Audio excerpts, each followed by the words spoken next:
Video clip নেওয়ার সময় এই আপুটা বারবার পিছনের দিকে তাকাচ্ছিল আর হাসতেছিল, জানি না কার দিকে তাকাচ্ছিল। যাই হোক, আসসালামু আলাইকুম ওয়া রাহমাতুল্লাহি ওয়া বারাকাতুহু। আশা করি প্রত্যেকে অনেক বেশি ভালো আছেন আল্লাহর রহমতে। তো অনেক দিন পর ডিআইইউতে ড্যাফোডিল ইন্টারন্যাশনাল ইউনিভার্সিটিতে, আর এইটা হচ্ছে গিয়ে ড্যাফোডিলের ক্যাম্পাস, যেটা দেখতে আসলে অনেক সুন্দর, মানে আউটলুক যেটাকে বলে।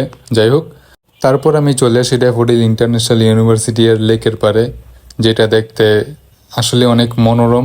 আর এইটা হচ্ছে লেকের পাড়ের পুরো ভিউ, ফুল ভিউ বলা যায় না, তারপরও এই জিনিসটা দেখতে অনেক সুন্দর।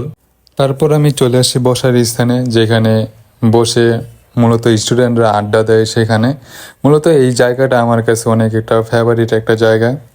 আর এই যে এটা হচ্ছে গিয়া লেকের পাড়ের ফুল ভিউ, এটা মূলত আমার রাইট সাইড, লেফট সাইড আরও আছে, যেটার ভিউটা দেখতে মূলত বিদেশিদের মতো লাগে। আচ্ছা যাই হোক, আর এই যে এটা হচ্ছে গিয়ে বসার স্থান, যেটা দূর থেকে দেখা গিয়েছিল এতক্ষণ। লেকের পরে ফুল পরিবেশটা আসলে অনেক সুন্দর এবং মনোরম।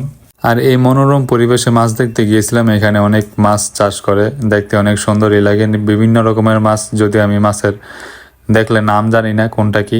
আরেকটা কথা বলি, এই যে এই বিমান যেটা আছে, আমার মনে হয় যারা ড্যাফোডিল ভিজিট করে বা যারা নতুন বিগিনার হিসেবে আসে, এমন কেউ নাই যে এখানে ছবি তোলে না। তারপর ব্যাক করলাম মাঠে। এই মাঠটা ভিডিও শুরুতেই দেখতে পারবেন কতটা সুন্দর। আজকের ভিডিওটা এতটুকুই। ড্যাফোডিলে আরো অনেক কিছু দেখার আছে। যাই হোক, আসসালামু আলাইকুম।